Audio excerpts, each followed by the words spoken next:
That's Marcus Morris Sr., one of the two Morris brothers, not the one that was here in Miami a year ago. Zubac's right there. He really can. For the fourth quarter from a few nights ago, what did you like about the fourth quarter execution stretch tonight? Well, on both sides of the floor, it was much better. We certainly had some good activity defensively. Some timely stops,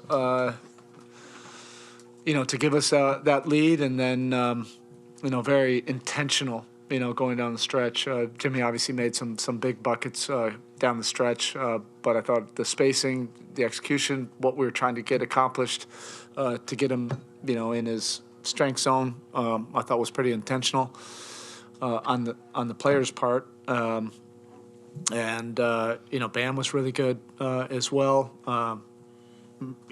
Tyler, those three guys were making a lot of plays for us, and there was just a lot more purpose, to what we were doing. You've talked a lot about how going through a start like this develops grit and all those things. A game like tonight where your starting point guard and your backup point guard are both not there, you don't turn the ball over hardly at all, and you never seem to lose any. There was never any sense of rattle in a game that was like one or two possessions pretty much the entire way. Yeah, I would say for the most part, that's who we've been all year. Now, our record, obviously you are what your record is, but we've developed that kind of grit. We didn't show it certainly in the Detroit game when they knocked down some shots. But I thought, both teams were going back and forth pretty much the whole game. And I thought our approach from the very beginning, we just knew that this was going to have to take the full 48 minutes, if not more. Guys were saying that in the huddles. There wasn't any kind of anxiety. You just knew that it was going to be that kind of competitive game, and that we were going to have to make plays and stack play after play after play, and also withstand some runs on their part, which they did. I mean, Paul George just seems like whenever he gets the ball, when they need a bucket, he can get a shot off. He's just one of those guys that you're just not really sure what you can do to scheme against. He's can do it at all three levels. He's clever. He knows how to draw fouls as well.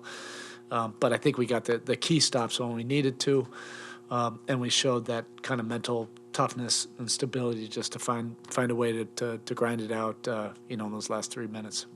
Coach Charles Barkley said yesterday that the Heat should break up the team and start over. You obviously haven't paid attention to my stuff. Who cares? Bam's been seeing a lot of doubles in that mid-post area over the last few games. It seemed like tonight he had a good amount of counters for it in different ways. Just what have you seen, I guess, from that? I think it's similar to what Tyler has been doing and his evolution, that teams are trying to scheme against him. And I've made that point to Tyler that you can't predetermine. You have to go into it understanding, that each team may have a different scheme, but it is going to be consistent that they're going to try to take you out of your comfort zones. Well, now we're seeing the similar thing with Bam. When he's operated in the middle of the paint for so many games, and he's been so efficient, with his shooting, attacking, getting to the free throw line in his sweet spots. Of course, teams now are going to bring a second defender, and that'll be part of his evolution now. And he already is a great passer, so that should help us once he starts to get comfortable. That right now what we're seeing is it's after he makes the move. That's when the second defender is coming. It's not initially on the catch. It's when he goes into his move, then he can expect another defender.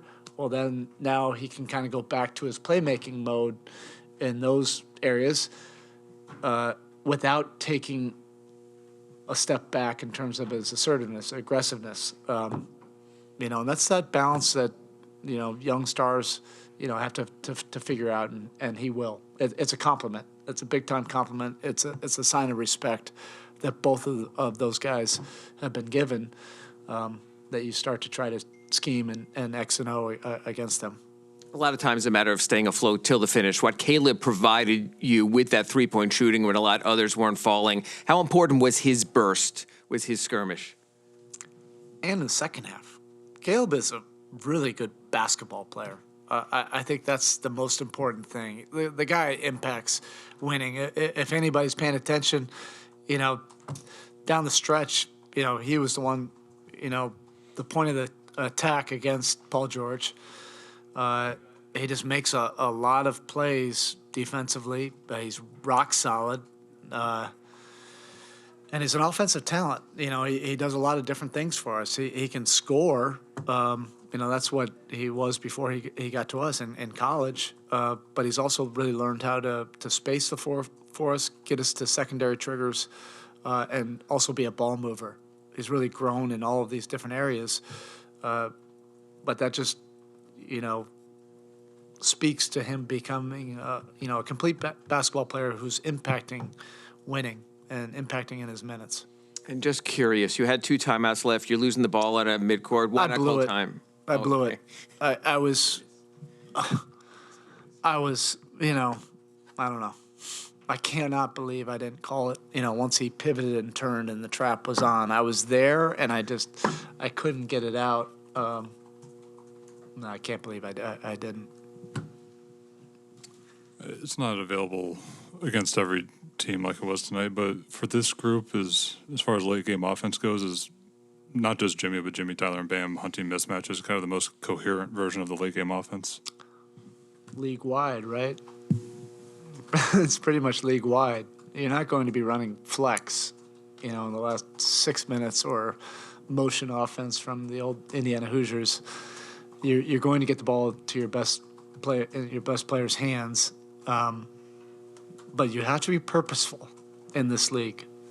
Because there's a lot of different schemes you can do to burn clock.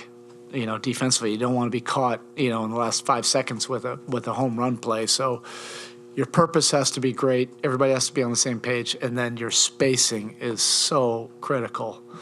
Out of whatever action you're trying to get to at the end. 11 steals for you guys tonight. Was that something that you thought could be there coming in, or was that just a result of I don't know. What happened? That's something we emphasize constantly. It's a barometer for our success. Not necessarily the steals, but the activity, deflections, speeding teams up, getting them out of their normal comfort zones. We're at our best defensively when we're active, disruptive, and it takes a commitment to that energy and activity. That's the blueprint for our success defensively. We're not confused about it. And it takes great discipline. Discipline to be able to do that consistently over and over and over, particularly if you know that that's your roadmap to success on that side of the floor. Last question. Given that she's about to land in San Antonio, I wanted to ask I'm glad what you're you asking. thought, Yeah. just how you processed the news and your reaction to it all. It was something we talked about as a team today. First of all, just from a perspective standpoint, that we were all aware of it, and it was a moment of celebration. And it's a great point of perspective for all of us. When she comes back and Brittany puts her feet in this country again, that's an amazing perspective that then everything is great. And by Baptist Health, the official healthcare provider of the Miami Heat. It's Crew Call time.